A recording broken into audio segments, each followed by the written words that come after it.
नमस्कार दोस्तों, एक बार फिर मैं हाजिर हूँ फ्यूचर पॉइंट के यूट्यूब चैनल पर। चलिए आज हम चलते हैं समास में। जो समास का पहला पार्ट, अव्ययी भाव समास।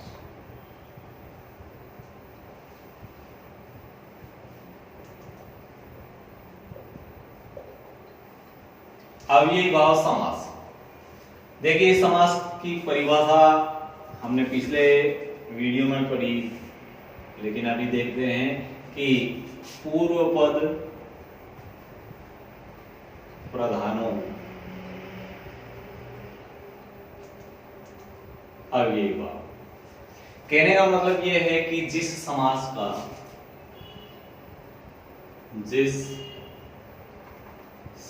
का पूर्व पद यानी कि प्रथम पद या पहला पद अव्ययी हो,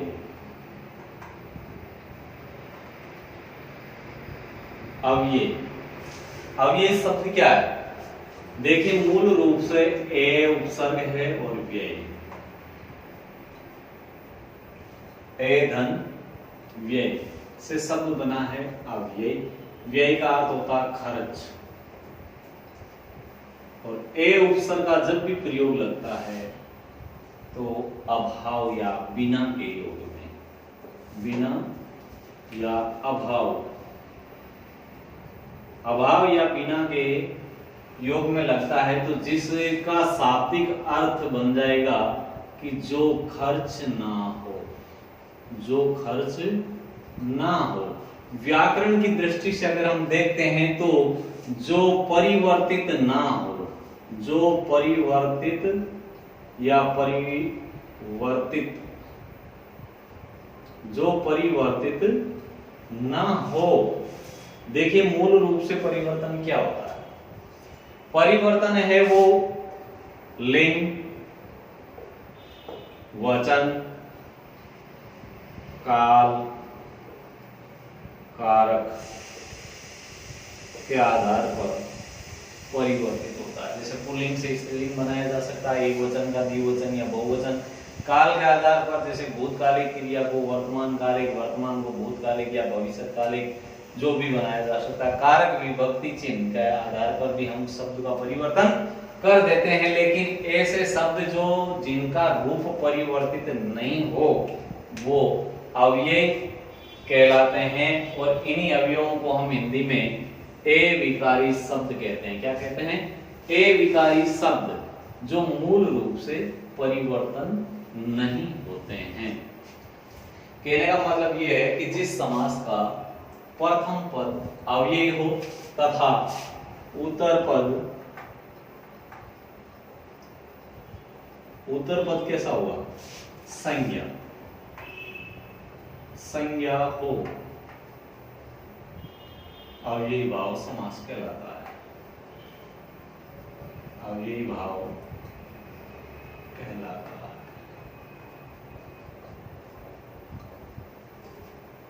जिस समास का पहला पद अव्ययी हो और उत्तर पद यानी कि दूसरा पद क्या है?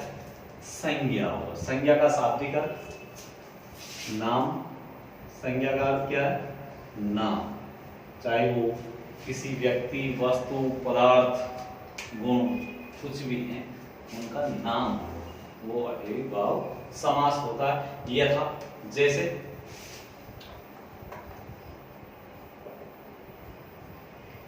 देखिए कि मूल रूप से इसमें क्या है? अव्यय। संस्कृत के जो 22 उपसर्ग होते हैं उनमें भी तो अव्यय है, वो भी तो अव्ययों की भांति ही प्रयुक्त तो होते हैं। जैसे प्रति ये उपसर्ग है, संस्कृत में उपसर्ग है, लेकिन यहाँ ये अव्यय के समान। जैसे इसमें प्रत्येकम शब्द बनता है, प्रत्येकम, ये सामासिक पद है जिसका समास विग्रह होगा एकम एकम प्रति, एकम एकम प्रति।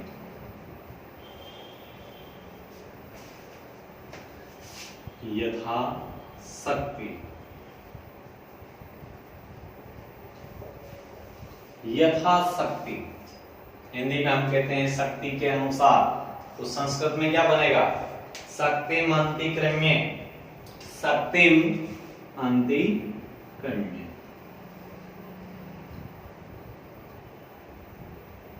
शक्तिम अंतिक्रम्य। मूल रूप से ये क्या है? यथा शब्द का प्रयोग। देखिए कि ऐसे ये उदाहरण आप देख रहे हैं, लेकिन साथ ही साथ इनको थोड़ा सा एक अर्थ लेकर के चलते हैं तो अच्छा रहेगा। जैसे पहला उदाहरण लेते हैं हम, सर, से का प्रयोग यानी अव्ययी पद सर, अव्ययी पद सर, जिसका प्रयोग सहित के योग में होता है। किसके योग में? सहित के योग में होता है। और सहित के योग में, सहित के योग में होता है, लेकिन इसमें विभक्ति कौन सी होती है? तृतीय विभक्ति के अंतर्गत, तृतीय विभक्ति।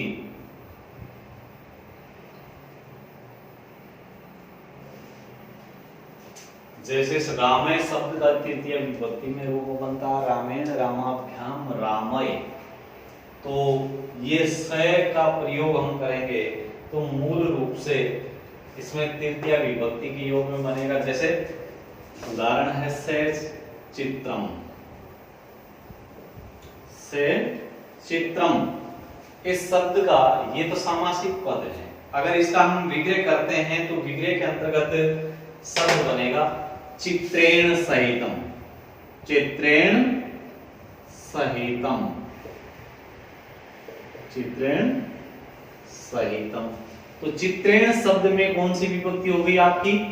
तृतीय विभक्ति। तो अगर मान लीजिए कि अव्ययी पद से का प्रयोग किस विभक्ति के लिए किया जाता है, तो वो विभक्ति हो जाएगी आपकी तृतीय विभक्ति, से चित्रम। देखिए कि सहित के योग में से का प्रयोग किसके लिए किया जा रहा है? सहित के योग में, और साथ ही साथ तृतीय विभक्ति लेकर के।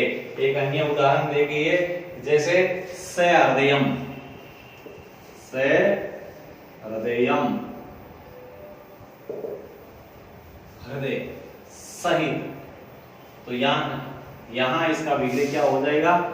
हृदयेन सहितम, हृदयेन सहितम।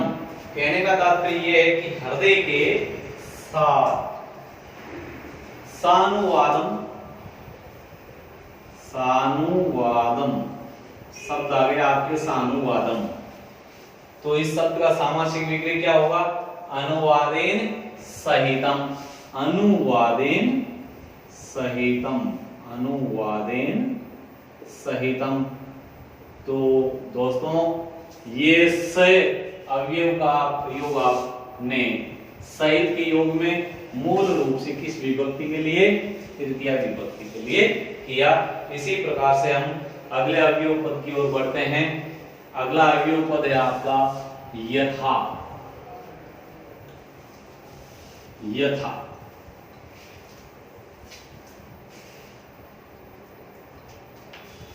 अव्ययी पद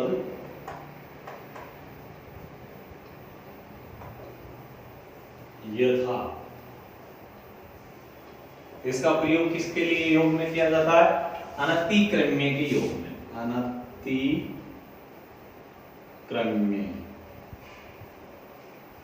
के योग में। अनतिक्रम्य क्या होता है? सामर्थ्य, समर्थता के आधार, समर्थता।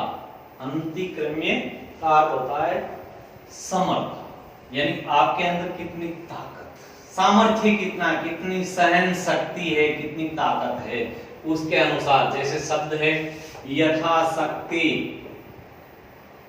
यथाशक्ति।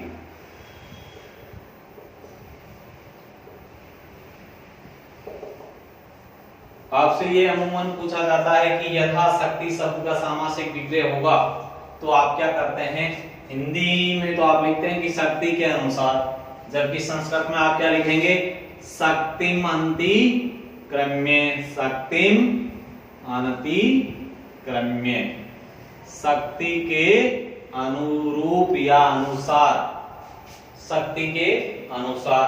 इसी प्रकार से अगर मान लीजिए कि यथामति शब्द आ जाए तो यथामति, मति कहते हैं बुद्धि को,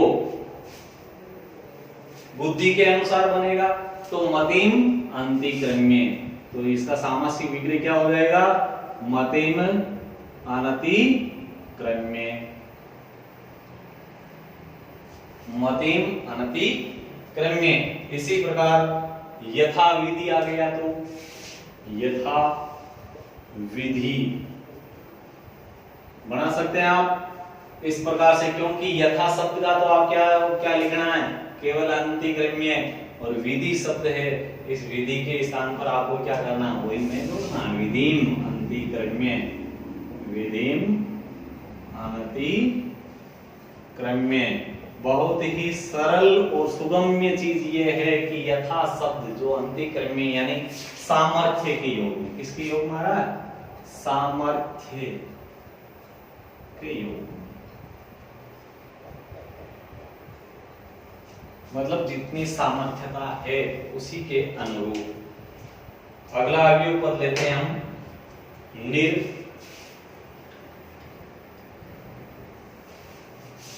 निर अवयव भी है, उपसर्ग में भी आ,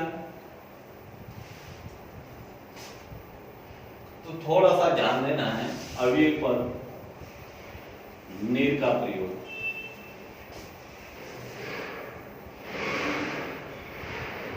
अभाव के अर्थ में, अभाव के अर्थ के लिए किया जाता है। निर अवयव का प्रयोग किस लिए किया जाता है, अभाव यानी कमी के लिए। जैसे निर्जनम,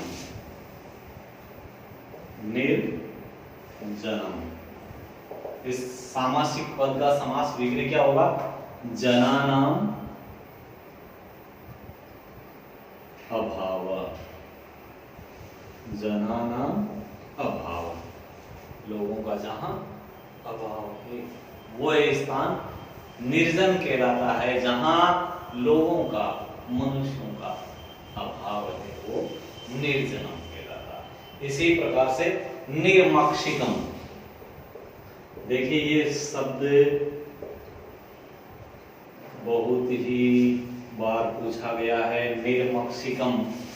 निर्मक्षिकम यानी कि मक्षिकाणाम अभाव है, इस सवाल शब्द का विग्रह हो जाएगा मक्षिकाणाम अभाव, मक्खियों का जहां अभाव हो, ऐसा स्थान जहां मक्खियां ना हो, निर्मक्षिकम। इसी प्रकार धनस्य अभाव है, अगर आपको विग्रह किया हुआ हो और आपसे ये पूछ लिया जाए धनस्य अभाव है, तो आप क्या करेंगे, तो शब्द बनाएंगे निर्धनम, तो सामासिक पद क्या बन जाएगा, निर्धनम।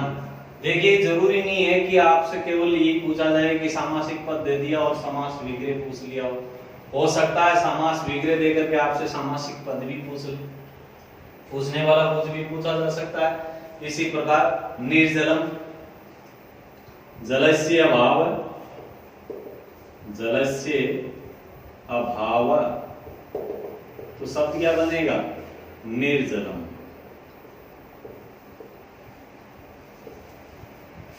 मूल रूप से अवयव पद हैं, निर का प्रयोग हम किसके योग में कर रहे हैं, अभाव के योग में करते हैं। इसी प्रकार से अगला आपका अवयव पद है प्रति। अवयवी पद प्रति का प्रयोग किस आधार पर करते हैं हम, प्रति जिसका विप्सा के अर्थ में, विप्सा के अर्थ में किया जाता है, विप्सा के अर्थ में किया जाता है, यानी इस प्रति शब्द का प्रयोग विप्सा के अर्थ में। विप्सा क्या होती है? प्रथम पद है दो बार आता है, प्रथम पद दो बार होता है। विप्सा मतलब पहला पद है समास विग्रह, जिसका पहले पद दो बार लिखा जाता है। इस समास फिर ये सामासिक पद जो बनता है उसमें द्वितीय या सप्तमी विभक्ति का प्रयोग होता है। कौन सी विभक्ति का? द्वितीय या सप्तमी विभक्ति के अंतर्गत द्वितीय या सप्तमी विभक्ति का प्रयोग इसमें है। द्वितीय या सप्तमी विभक्ति का प्रयोग इस प्रतीक के योग में किया जाता है। यथा जैसे दिनम, दिनम प्रति, तो सामासिक पद बनेगा इसका प्रतिदिनम, प्रतिदिनम। एकम एकम प्रति, तो प्रत्येकम बन जाएगा। एकम एकम, एकम एकम प्रति, तो यहां सामासिक पद बनेगा प्रत्येकम। प्रत्येकम शब्द का संधि विच्छेद प्रतिधन एकम, प्रतिधन एकम। कौन सी संधि है?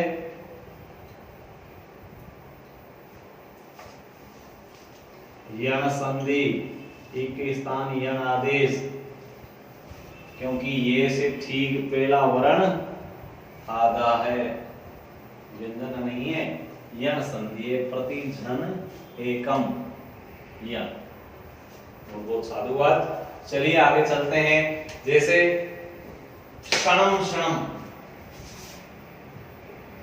क्षणम क्षणम, तो इसका क्या बनेगा? प्रति क्षणम। मूल रूप से ये विप्सा के अर्थ में आ रहा है। अगला अवयव पद है आपका अनु। अनु जो अवयव या उपसर्ग हैं उसका प्रयोग है वो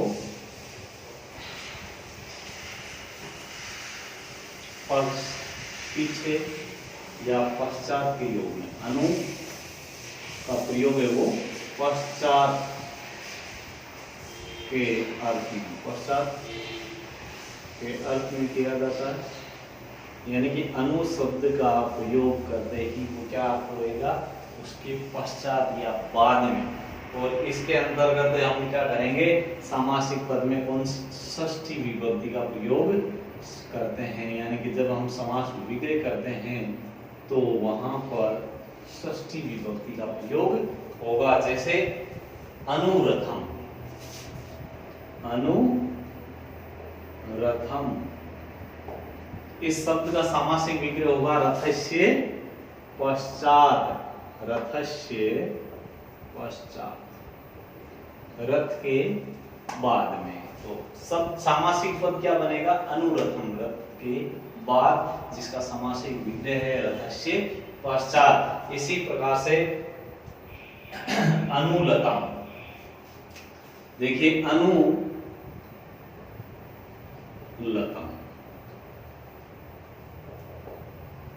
अनुलतम, देखिए शब्द है लता।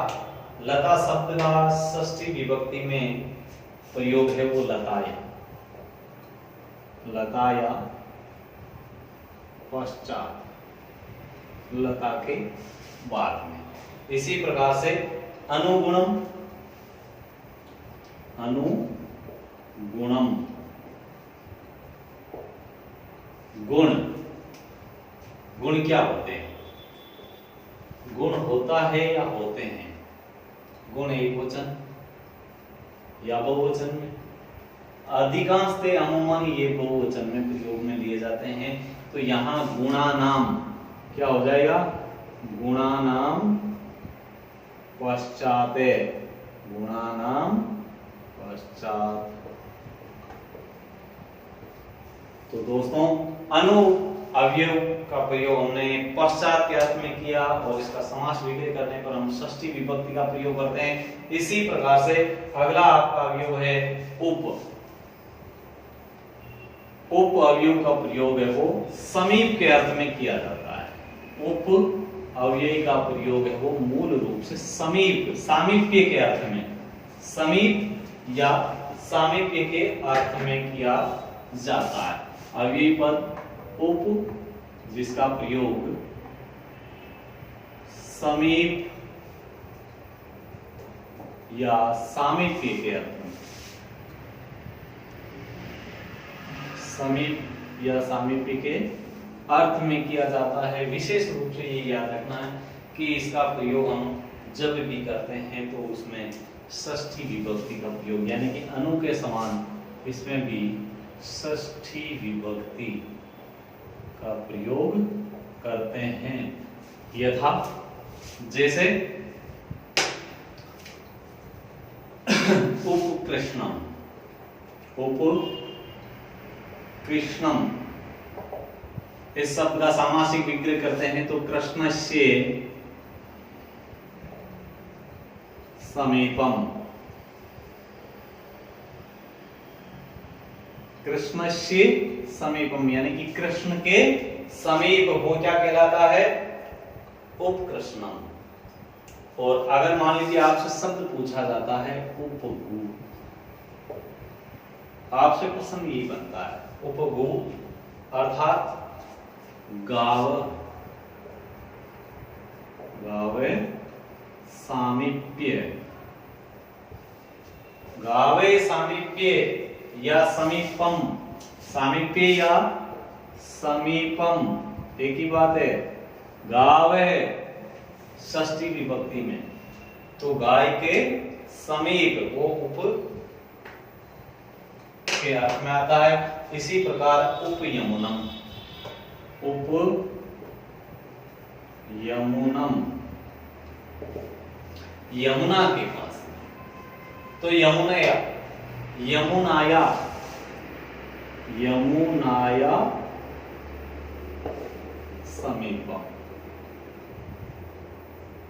तो इस प्रकार से आप अवयवी पदों का प्रयोग करते हुए देखिए कि इसकी परिभाषा में हमने लिखा था कि जिस समास का पहला पद अवयव हो और साथ ही साथ दूसरा पद में क्या लिखा था कि संज्ञा। जितने भी जो उदाहरण लिए हैं उन उदाहरणों के अंतर्गत अगर आप देखेंगे तो उनका दूसरा पद यानी कि संज्ञा शब्द है। चाहे हमने से, प्रति, यथा, उप, अनु आदि जिनका प्रयोग में हमने उदाहरण दिए हैं उनके साथ में हमने इनका प्रयोग किया है। लेकिन साथ ही साथ दूसरे पद में यानी उत्तर पद में संज्ञावाचक शब्दों का प्रयोग किया है। जैसे छह चित्रम लिखा था, मैंने एक उदाहरण दिया था छह चित्रम। तो चित्र शब्द क्या है? देखिए छह शब्द अवयव हो गया तो चित्र क्या है? चित्र शब्द संज्ञा है। इसी प्रकार प्रत्येकम या प्रतिदिनम, तो प्रति अवयव है तो दिन क्या है? संज्ञा शब्द है। यथाशक्ति, यथा शब्द अवयव है तो शक्ति क्या है? संज्ञा है। उपकृष्णम, तो यहां कृष्ण क्या है? वो भी तो संज्ञा है। अनु, अनु का प्रयोग आप अनुरथम कर लो तो रथ क्या है? वो भी तो संज्ञा है। इसी प्रकार से ऐसे शब्दों का प्रयोग हम करते हैं जिनका दूसरा पद यानी कि संज्ञावाचक शब्द होता है। तो वहां कौन सा समास होता है? अव्ययी भाव। देखिए जैसे एक शब्द है उपनदी, एक शब्द है उपनदी। देखिए उप का प्रयोग हम कर रहे हैं तो उपनदी का हम प्रयोग करते हैं। जैसे उपनदी, ये कई बार पूछा जाता है उपनदी यानी कि नद्या, नद्या समीपम,